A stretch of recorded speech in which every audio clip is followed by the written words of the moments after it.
Deməli, bildiyimiz kimi Birinci Dünya müharibəsi başa çatdıqdan sonra Versal konfransı çağırıldı. Versal konfransı və yaxud da Paris konfransının çağırılmasına məqsəd Almaniya və onun müttəfiqləri ilə sülh müqaviləsi bağlamaq idi. Lakin bildiyimiz kimi onlar Almaniya və onun müttəfiqləri bura daxil çağırılmamışdılar. Eyni zamanda Sovet Rusiyası da çağırılmamışdı. Çünki Sovet Rusiyası separat sülh bağladığına görə çağırılmamışdı. Sonra Versal müqaviləsini imzalamayan dövlət Çindir. Onun ratifikasiya təsdiq etməyən dövlət ABŞ-dır və Versal müqaviləsinə ümumiyyətlə daxil edilən dövlət də Rusiyadır. Və nəticədə ABŞ və Rusiya kimi böyük dövlətlərin kənarda qalması nəticəsində Versal sistemi ümumiyyətlə öz gücünü itirmişdir. Paris-Versalda imzalanmış ilk müqavilə 1919-cu il 28 iyunda, yanvar yazmışam, iyun olmalıdır. İyun ayının 28-də Almaniya ilə imzalanmışdı. Almaniya ilə bu tarixdə müqavilənin imzalanmasının səbəbi məhz Frans Ferdinandın ölüm il dönümündə olmasıydı. Çünki Birinci Dünya müharibəsi o bəhanə ilə başlamışdı. Avstriya ilə imzalanmış müqavilə Saint-Germain, Bolqaristanla imzalanmış müqavilə Ney müqaviləsi, Macarıstanla imzalanmış müqavilə Trianon müqaviləsi, Osmanlı ilə imzalanmış müqavilə isə Sevr müqaviləsidir. Mən bunu dairəyə almışam çünki Osmanlıdan təzminat almadılar. Təzminat söhbəti yoxdur orada. Eyni zamanda Türk xalqı bu müqavilənin həyata keçməsinə imkan vermədi. Aydın, bu müqavilə yerinə yetirilmədi bir sözlə. Sonra Versal sistemi, bir də burada Almaniyanın imzaladığı Versal müqaviləsinə əsasən Almaniya Elzas Lotaringiya Fransaya qaytardı və Danzig və Qərbi Rusiya ərazisini Polşaya verdi. Ümumiyyətlə Versal sistemi nəticəsində yeni bir dövlət yarandı Avropada, Polşa dövləti. 1795-ci ildə Respospolitanın ləğv edilməsi ilə varlığını itirmişdi, yenidən bunu yaratdılar. Versal sistemi niyə zəifdir? Çünki ABŞ konqresi ratifikasiya etmədiyi üçün ABŞ ora daxil olmamışdı və o boyda böyük Rusiya da ora daxil edilməmişdi. Ona görə də zəifləmişdi. Versal-Vaşinqton sisteminin, Versal konfransının daha doğrusu ən mühüm nəticəsi Millətlər Cəmiyyətinin yaradılması oldu. Millətlər Cəmiyyəti Woodrow Wilson təklifi ilə yaradılmışdı. Düzdür, amma ABŞ yenə də qeyd edək bura daxil olmamışdı. 1926-cı ildə Almaniya, 1934-cü ildə SSR Millətlər Cəmiyyətinə daxil olur. 1932-də Türkiyə daxil olub. Almaniya və SSR Millətlər Cəmiyyətindən qovulurlar. Çünki onlar 20-ci əsrin 30-cu illərində işğalçı siyasət yeridirlər ona görə. Sual qoymuşum, mandat nədir?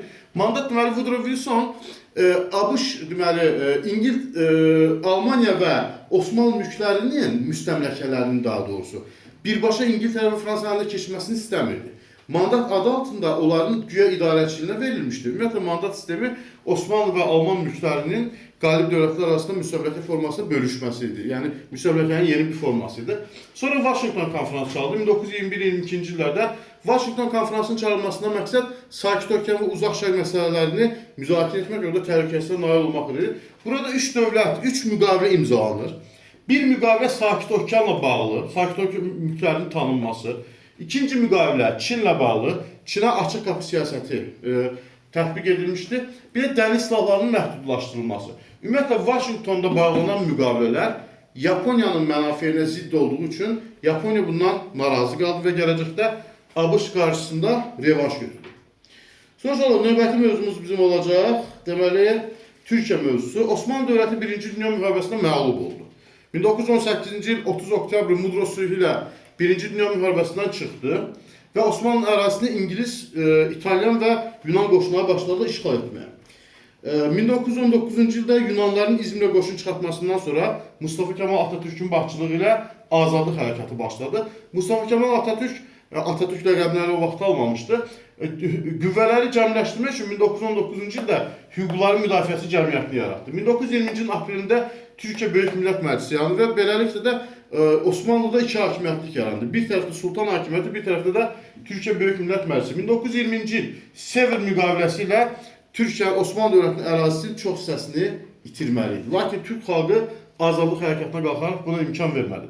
Və 1921-ci ildə Sakarya meydan döyüşündə, meydan müharibəsində Türklər qalib gəlirlər və nəticədə müttəfiq qoşunlar buradan çıxırlar. 1923-cü ildə Lozanna müqaviləsinə əsasən isə Türkiyənin müasir ərazidəki müstəqilliyi tanınır. Mustafa Kemal Paşa 20-ci əsrin 20-ci illərində islahatlar keçirmişdir. 1924-cü ildə xilafəti ləğv etdi. 1924-cü ildə konstitusiya qəbul etdi. Bundan başqa Aşar, yəni üşür vergisini ləğv etdi. Etatizm siyasəti yeritdi. Etatizm siyasəti Bəzi dövlətlərdə, Fransada bu siyasət merkantilizm adlanıb, Rusiyada proteksionizm adlanır, burada etatizm adlanır. Etatizm nədir?